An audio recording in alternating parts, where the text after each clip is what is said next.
모든 판단에는 어떤 기준이 있지요. 기준은 시대에 따라서 변하는 그런 가변적인 기준도 있고, 어느 시대를 막론하고 변하지 않는 불가변적인 기준이 있습니다. 이를테면 과학의 법칙 같은 경우에는 거의 변하지가 않지요. 예를 들어서 만류인력의 법칙, 그러면은 모든 물질은 중력을 향해서 이렇게 떨어지잖아요. 변하지 않습니다. 반면에 이렇게 늘 변하는 가치도 있습니다. 이것은 문화, 시대 정신에 따라서 형성된 가치, 그런 영향을 받는 것들이죠. 예쁘다라는 말로 예를 한번 들어볼까요? 제가 미의 변천이라는 글을 읽은 적이 있습니다. 오늘 이 시대에 예쁘다는 그런 기준이 항상 모든 시대, 모든 문화에도 동일하게 적용될 수 있는가 하면 결국 그렇지 않다라는 거예요. 일례로 신윤복이 지은 조선시대의 그 미인도의 그 미인과 오늘 우리 시대의 미인이 같은가? 기준이 같은가? 아니다라는 거죠. 중국의 3대 미인 중에 하나인 양귀비라는 사람이 있잖아요. 이 사람을 오늘 기준에 이 사람을 판단한다 그러면 꽤나 다이어트를 해야 될 정도로 통통한 사람이었다 하는 거죠. 태평양 섬나라의 미의 기준이 다르고 아프리카 어느 부족의 미의 기준이 다 다르다라는 거예요. 서양과 동양의 미의 기준도 다르다라는 거죠. 어쩌면 우리 개인적인 기준도 다를 것 같아요. 그렇지 않습니까? 우리 콩깍지가 씌었단 말이 있잖아요. 앞만 봐도 내가 보기에는 아닌데 막 죽어 못 사는 사람들 있지 않습니까? 없으신가? 제가 가끔 이렇게 청년들이나 또 이제 성도님들 또 남자분들 이렇게 보면 잘생겼어요.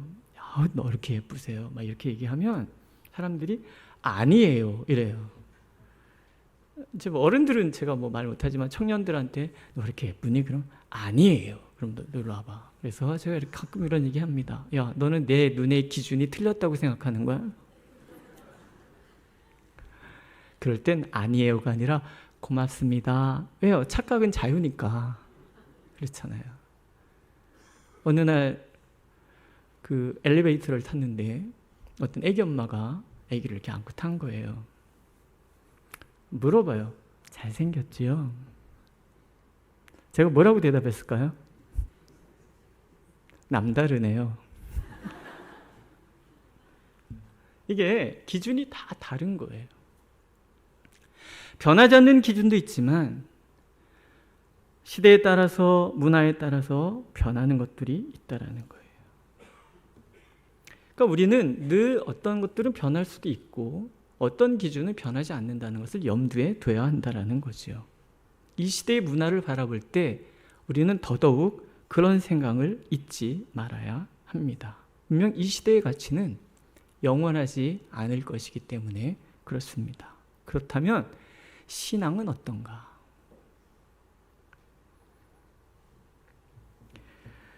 신앙이라는 것은 영원히 변치 않는 진리 가운데 있어야 신앙이 됩니다. 그렇지 않습니까?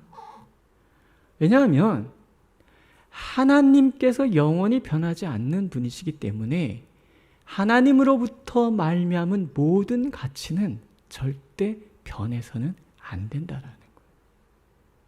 시대가 아무리 변해도 하나님께서 정해놓으신 어떤 기준은 그 기준에 우리가 맞춰가야 되지 하나님께서 우리 기준에 맞추라고 강요할 수는 없다라는 거예요.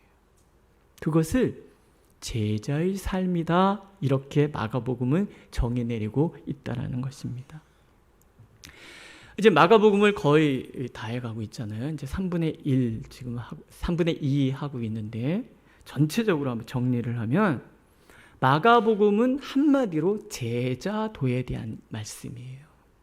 1절에서부터 8장 26절은 우리의 스승 되신 예수 그리스도의 삶과 그 그분이 들려주시는 하나님 나라에 대한 이야기에 집중되어 있고요. 그 다음에 8장 27절에서부터 10장 52절은 그럼 제자도가 무엇인가에 대한 예수님의 설명이 나와 있고요. 그 다음에 11장에서부터 16장 8절까지의 이야기는 십자가의 길을 통해서 제자의 삶을 살아갔던 예수님, 곧 하나님의 아들로서 살아가신 예수님께서 우리가 어떻게 제자의 삶을 살아갈 것인가의 실천에 대한 본을 보여주셨다는 거죠.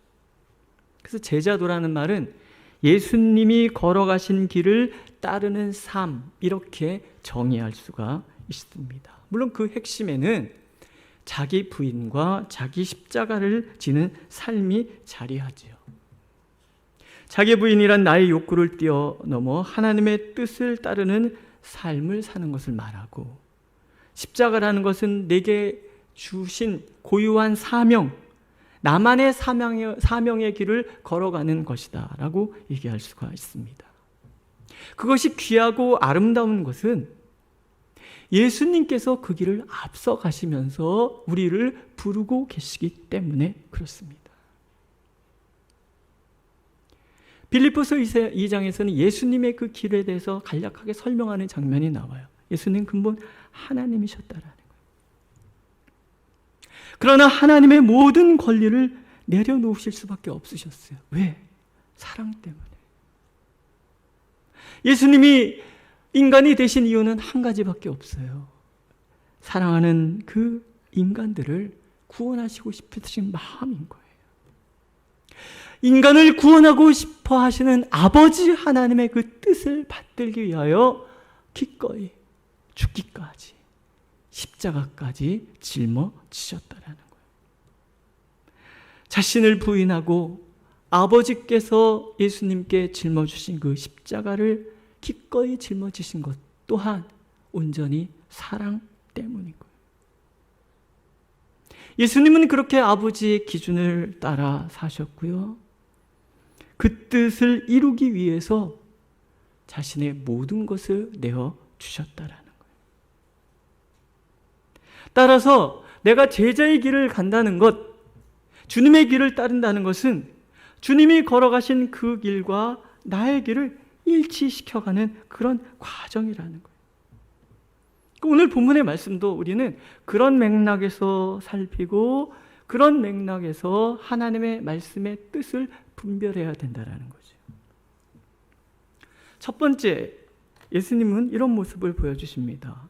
무리가 다시 모여들거늘 예수께서 다시 전례대로 가르치시더니, 이렇게 말씀이 시작되잖아요. 여기 보면 다시 전례대로라는 말이 등장을 해요. 늘상 하시던 대로라는 뜻입니다. 제자의 삶이란 지금 여기에 충실한 삶을 사는 것, 예수님은 이렇게 몸으로 보여주시는 거예요. 지금 예수님의 상황을 보세요. 지금 예수님 앞에 놓여 있는 것은 무엇입니까? 예수님을 기다리고 있는 것은 십자가예요. 죽음이에요. 그 길은 두려움의 길이었고 험난한 길이고 고난과 아픔, 멸시와 조롱, 배신, 외로움, 죽음이 기다리는 그런 길이었더라.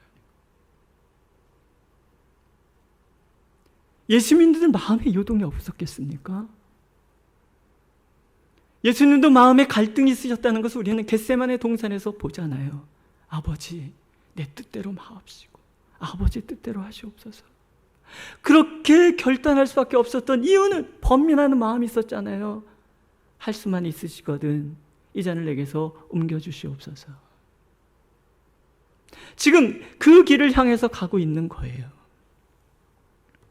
반복해서 예수님께서 제자들에게 고난, 십자가에 대해서 들려주고 계시잖아요. 못 알아듣는 그들을 또 설득하고 또 설명하고 반복해서 그러고 계신 거예요. 그런 와중에 다시 전례대로 가르치고 계시다라는 거예요. 늘 하시던 것처럼. 혼란스러웠을 그 상황 속에서도 늘 하시던 대로 주님은 그렇게 살아가고 계시더라는 거죠. 이 일을 통해서 주님 예수님께서 보여주시고자 하시는 것은 다른 게 아닌 거예요. 제자란 지금 여기를 사는 거라는 거예요. 지금 내게 주어진 일, 지금 내가 만나는 사람, 지금 내가 해야 할 일들에 충실한 삶을 살아가는 거라는 거예요. 사람들은 내일의 염려에 몰두하느라 오늘을 등한히 하는 삶을 살기가 쉽습니다. 하지만 예수님은 얘기하시잖아요. 내일 일은 내일이 염려할 것이요 한날의 괴로움은 그날로 족하니라. 어떤 분이 그런 통계를 냈다고 그럽니다. 사람들이 염려하는 그 염려의 90몇 %는 일어나지도 않을 일들에 대한 것이다. 천년 걱정 만년 근심인 사람들은 늘 근심하시잖아요. 제가 금요일 날 이사를 했습니다. 목요일 날까지 폭풍이 몰아치며 비바람이 몰아쳤습니다. 태풍 링링이 거침없이 바다를 가로질러 서울을 향하여 진격해 오고 있었습니다. 저희 어머님이 전화를 하셨습니다. 비 오나 안 옵니다. 조금 이따 또 전화하셨습니다. 비 오나 안 옵니다. 내가 밤새 결혼했대. 아니 결혼이래. 아이고 이런. 밤새 기도했대. 요즘 제 주례 생각하느라고. 밤새 기도했어요. 그래서 제가 어머님 팔자 소관이십니다. 저희 어머님은 김소관, 저는 정팔자. 그렇습니다. 걱정이 만리장성이신 분들은 늘 염려하고 사는데 그러다 보면은 오늘을 놓치는 경우가 너무 많더라는 거죠. 예수님은 지금 여기, 지금 내가 만나는 사람이 소중하고, 지금 내가 하고 있는 일들이 소중하고, 믿으십니까? 지금 이 시간이 소중한 거예요. 지금 예배 드리고 계시잖아요. 그죠? 근데 지금 딴 생각하고 계시는 분은 제자가 아닌 거예요. 지금은 뭐 하는 시간이에요? 말씀 듣는 시간이에요.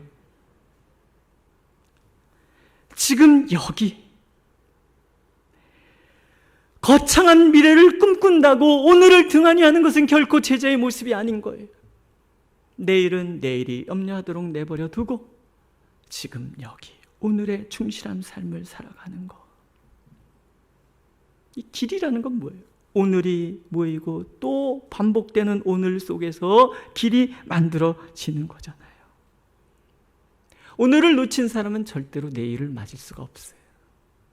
하나님께서는 우리가 늘상 하던 대로 오늘 내게 주님께서 주신 일들을 기꺼이 감당해 나가는 우리가 된다면 내일의 염려는 누가 담당하신다고요? 하나님께서. 믿으십니까? 두 번째는요, 변하는 가치보다 중요한 것은 변하지 않는 하나님의 뜻을 따르는 것이라는 거예요. 바리새인들이 또 찾아왔습니다. 이들의 목적은 한 가지밖에 없어요. 어떻게 하면 예수님을 시험해서 넘어뜨릴까 하는 거예요.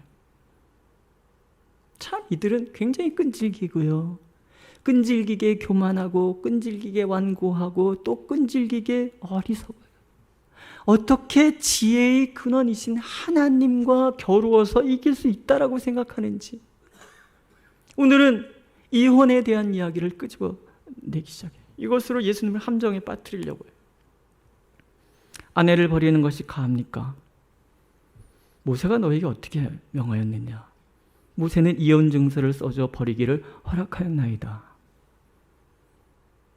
예수님이 전곡을 찌르시죠. 너희 완악함으로 말미암아 이 명령을 기록하였거니와 창조 때로부터 사람을 남자와 여자로 지으셨으니 이러므로 사람이 그 부모를 떠나서 그들이 한 몸이 될지니라. 이러한즉 이제 둘이 아니요 한 몸이니 그러므로 하나님이 짝지어 주신 것을 사람이 나누지 못할지니라.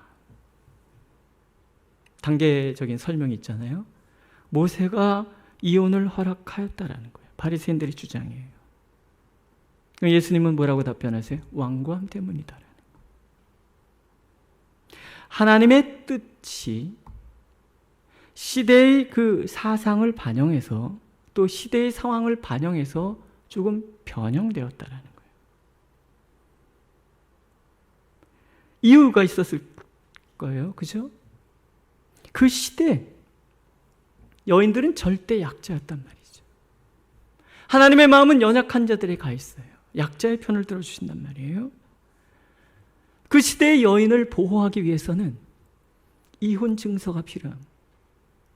이혼 증서라는 걸 두어서 여인들을 지키기를 원하시는 거예요. 이혼 증서를 얻으려면 제사장한테 가요. 그럼 제사장은 상황을 들어보고 이혼 증서를 내주지 않는 거예요. 그래서 여인을 지키고자 했던 하나님의 마음이었다라는 거예요. 시대가 흘렀어요. 모세의 율법의 정신 또한 변질되기 시작하는 거예요. 왜? 완악함 때문에. 왜 이혼 증서가 필요하냐면 자신의 탐욕, 자신의 음욕을 채우기 위해서 이게 필요했다라는 거예요. 이혼하고 또 재혼하는 이런 과정은 이게 너무나 당연하게 이루어지기 위해서 그들은 이게 필요했다라는 거예요. 대표적인 사람이 헤로단과 헤로디아 문제입니다. 자신들의 욕망을 추구하기 위해서 하나님께서 짝지어 주신 아내를 버리고 동생의 아내를 빼앗아서 같이 살고 있는 이 무절제한 지도자들의 모습. 예수님은 그것이 하나님의 뜻이 아니다라는 거예요. 이걸 다 완악함이라고 표현하고 있다라는 거예요. 예수님께서 설명을 해주시지요. 절대로 변할 수 없는 창조의 법칙이 있다라는 거예요. 첫 번째, 가정은 하나님의 창조물이라는 거예요. 하나님은 창세 전부터 남자와 여자로 만드셔서 장성하면 부모를 떠나 한 가정을 이루게 만들어 놓으셨다라는 거예요. 하나님께서 그러시는 이유는 인간이 혼자 사는 것은 불완전하기 때문에 그래요. 그래서 하나님은 이 결혼이라는 제도를 통해서 인간을 완전한 사람으로 바꾸어 주기를 원하신 거예요. 그래서 결혼은 하나님의 선물이라는 거예요. 이 모든 과정에 하나님이 개입하셨다라는 거예요. 하나님은 가정을 설계하시는 거예요. 나를 가장 잘 아시는 하나님께서 나에게 가장 잘 맞는 너를 보내주셔서 둘이 합하여 완전한 한 몸을 이루게 하셨다라는 거예요. 생각해 보세요. 내가 사랑하는 내 아내를 만날 수 있는 확률이 몇 %라고 생각이 되세요? 지금 지구상에 약 72억의 인구가 산다고 그러는데 아마 그냥 결혼 쉽게 왜 자꾸 결혼이라는 얘기가 나오지? 계산 쉽게 하기 위해서 남자 36억, 여자 36억이라고 생각을 해보세요. 만날 확률이 몇 %일까요? 그러니까 내 앞에 서 있는 너는 철저한 하나님의 주도하에 만나게 해주신 하나님의 은혜의 선물이라는 거예요. 믿으십니까? 이 가정의 설계자 그리고 창조주가 하나님이시기 때문에 하나님이 짝지어주셨다라는 말 자체는 하나님의 최고의 사랑이라는 뜻이에요. 그러니 하나님께서 짝지어 주신 것은 사람이 나눌 수가 없다라는 거예요. 이게 하나님의 법칙이에요.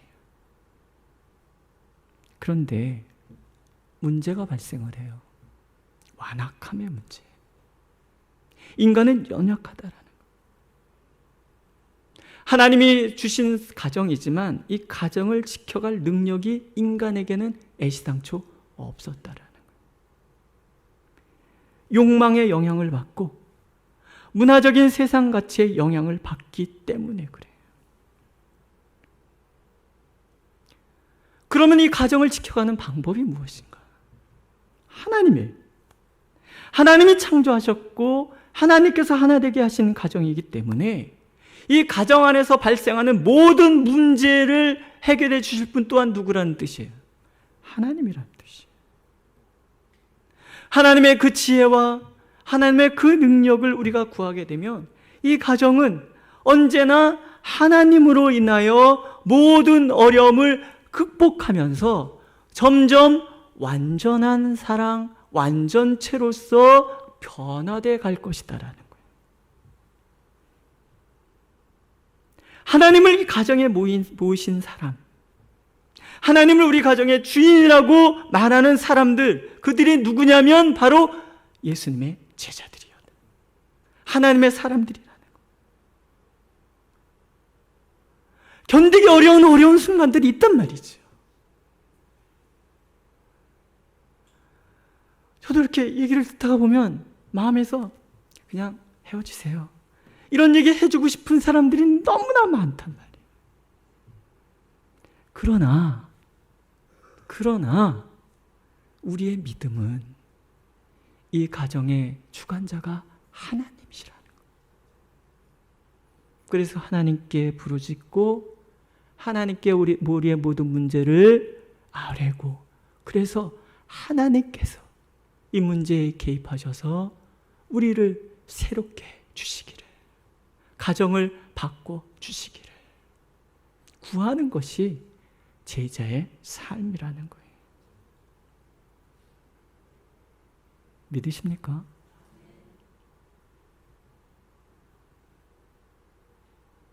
너무 쉽게 포기하지 말라는 거예요. 너무 가볍게 하나님의 능력을 의심하지 말라는 거예요. 하나님이 시작하신 일은 하나님이 완전케 해 주시는 거예요. 그러나 이것이 정말 가정에만 국한된 예수님의 가르침이겠냐 하는 얘기예요. 예수님의 말씀은 결혼뿐만이 아니라 제자의 삶 전체를 아우르는 하나님의 법칙이 있다라는 거예요. 그 법칙은 심지어 모세가 정한 율법조차도 뛰어넘는 하나님의 가치인 거예요. 예수님은 율법을 폐하러 오신 분이 아니라 완전케 하려 오셨다라는 거예요.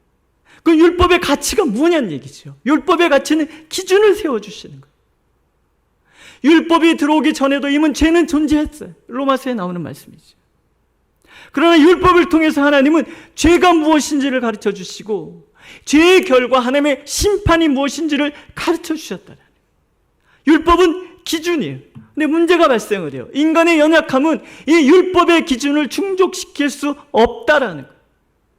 우리는 우리 자신의 능력만 바라보고 너무나 쉽게 문제를 포기하려고 하는 경향이 있더라는 거죠. 그래서 하나님께서 우리에게 또다시 준비한 것이 무엇입니까? 은혜입니다.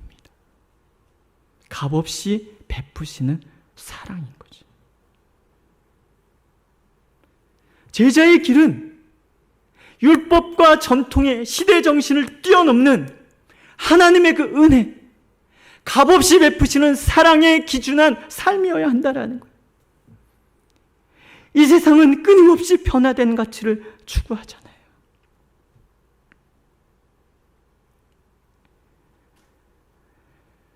그러나 제자의 길은 변함없는 하나님의 뜻을 따라가는 거예요. 하나님의 뜻에 대하여 시대를 거론하며 시대의 변화의 추세에 맞추어 하나님의 뜻을 거역해서는 안 된다라는 거예요. 시대는 변하고 가치관도 변하고 다 변해가지만 하나님은 변하지 않는 거예요. 하나님이 주시는 가치, 하나님, 구원, 생명, 예수 그리스도, 십자가, 부활, 이런 것들은 변할 수 없는 가치인 거예요. 이 시대는 변화된 자신들의 가치로 예수님을 조롱하고 복음을 조롱하고 복음의 삶을 살아가는 사람들을 비웃을지는 몰라도 그런 세상 속에 살아가다 보니까 우리 스스로도 복음의 절대적인 가치에 대해서 부끄러워하고 우리 스스로 편협하다고 생각하고 그것 때문에 교회를 떠나는 사람도 얼마나 많이 있냐니. 그러나 진리라는 게 뭐예요? 진리는 타협할 수 없는 거예요. 하나님을 타협할 수 있습니까? 십자가를 타협할 수 있습니까? 생명을 타협할 대답할 수 있는 게 아닌 거예요. 그래서 예수님께서는 변하지 않는 이 세상 속에서도 변함없는 가치가 우리에게 있음을 알기를 원하시는 거예요. 세상은 끊임없이 복음을 비우잖아요. 청변의 삶을 요구하시는 하나님께 부요함이 진리라고 항변해요. 세상에 같이 물든 사람들이. 세상에 같이 물든 사람들은 탐욕을 절제하라시는 하나님의 말씀에 반하여 욕망의 성취를 성공이라고 우긴단 말이죠. 그러나 제자는 그래서는 안 된다라는 거예요.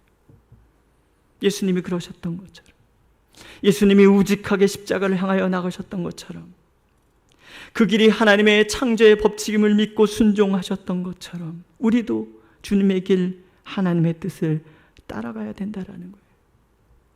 그 길을 가지 못하는 것을 한탄하고 가슴치며 회개하고요. 바리새인들처럼 내 욕망을 부추기는 세상 문화, 세상의 법칙을 합리화하고 변명해서는 안 된다라는 거예요. 그저 우직하게 세상이 비웃고 조롱해도 주님이 원하시는 길이라면, 하나님이 이것이 정로라고 말씀하셨다면 그대로 가야 하는 거라는 것이죠. 그리고 그 길을 갈 때 우리가 부족하고 어리석기 때문에 끊임없이 지혜를 구하고 능력으로 함께 해주시기를 구하며 살아가는 길, 그것이 제자의 길이라는 거예요. 오늘도 하나님, 우리가 그렇게 하나님을 바라보기를 원하시는 거예요. 하나님께서 주시는 영원한 가치를 부정하는 것이 아니라, 적당히 타협하고 사는 것이 아니라 오로지 주님처럼 주님 가신 그 길을 기꺼이 따라가는 우리가 되기를 하나님은 원하고 계십니다. 이야기가 바뀌지요. 어린아이들을 안고 부모님들이 나와서 예수님께 안수해주고 축복해 주시기를 구해요. 제자들이 근데 화를 내서 내쫓아버리는 거예요. 예수님이 화를 냈어요. 어린아이들이 내게 오는 것을 용납하고 금하지 말라. 하나님의 나라가 이런 자의 것이니라. 내가 진실로 너에게 이르노니 누구든지 하나님의 나라를 어린아이와 같이 받들지 않는 자는 결단코 그곳에 들어가지 못하리라. 왜 화가 나셨을까?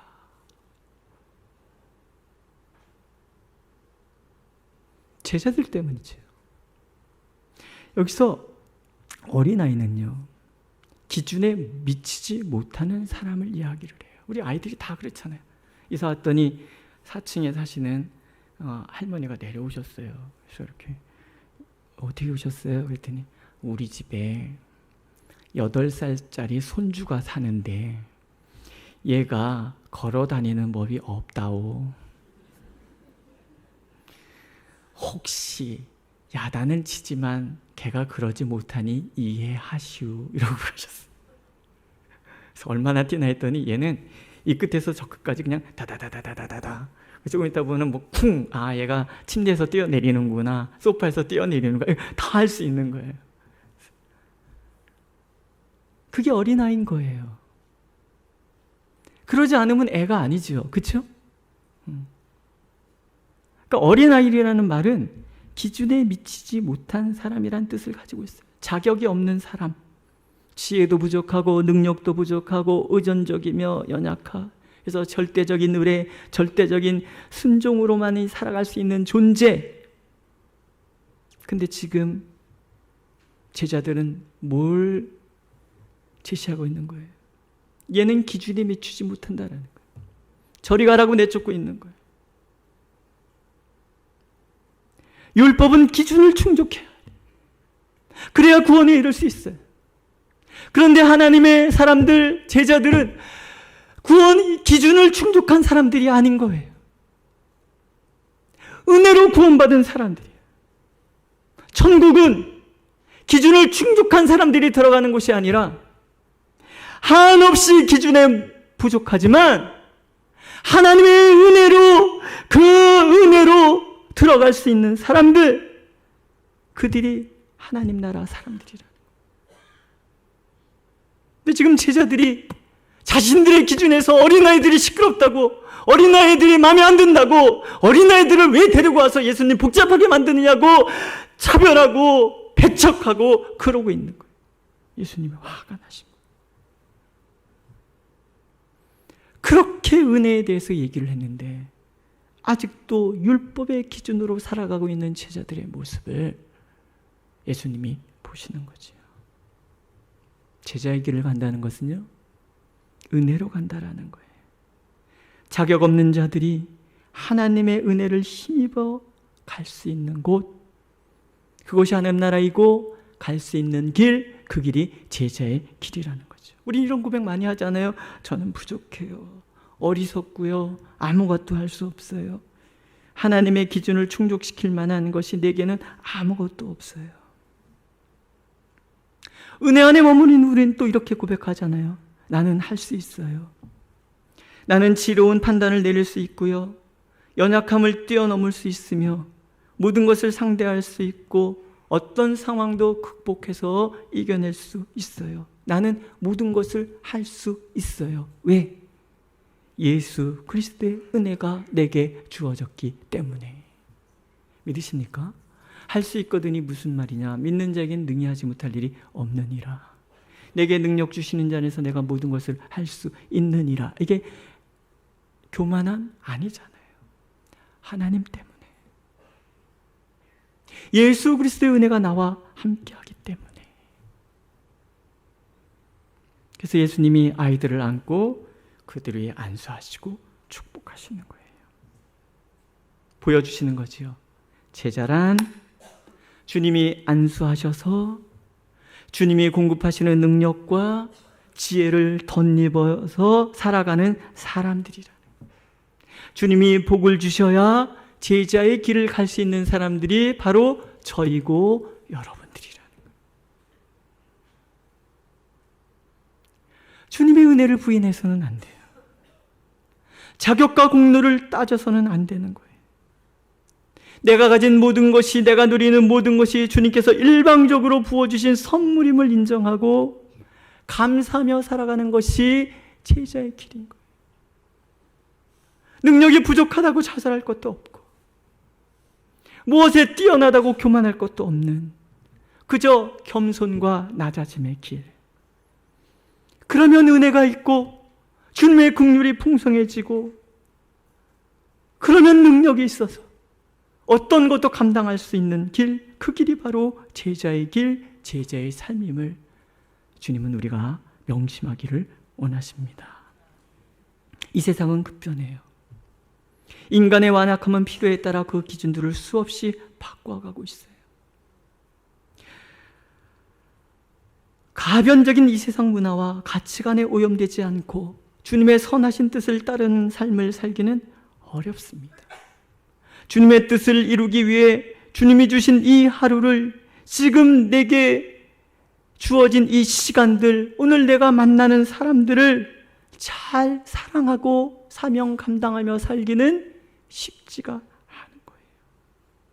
자격 없는 나를 구원해 주신 그 은혜를 알아서 자격 없는 너를 마음을 다해서 사랑하는 거, 우리에게는 있을 수 없는 거예요. 그러나 하나님께서 영원하시다는 것을 기억하는 사람들, 하나님의 말씀, 하나님의 능력, 하나님의 은혜는 영원히 변하지 않는 가치임을 아는 사람들, 그래서 끊임없이 변해가는 이 세상 속에서 영원히 변하지 않는 하나님을 따르는 삶을 살아가는 사람들, 그 사람들이 우리이기를 하나님은 원하신다라는 거예요. 그래서 하나님은 기도하라 하시는 거예요. 하나님을 간절히 구하라고 하세요. 하나님의 은혜만이 나를 구하고 하나님의 은혜만이 너를 구할 수 있다는 것을 알아서 그 은혜와 그 지혜와 그 능력을 날마다 구하는 우리가 되기를 원하십니다. 그러면 어린아이를 축복해 주셨던 주님의 그 사랑으로 오늘도 나에게 안수하시고 나를 붙들어서 주님의 사명의 길을 가도록 만들어 주시겠다고 약속하고 계십니다. 변하는 세상의 가치가 아니라 변하지 않는 하나님을 의지함으로 영원히 변하지 않는 하나님의 길을 걸어가는 우리 모두가 되기를 하나님은 간절히 원하고 계십니다. 기도하겠습니다.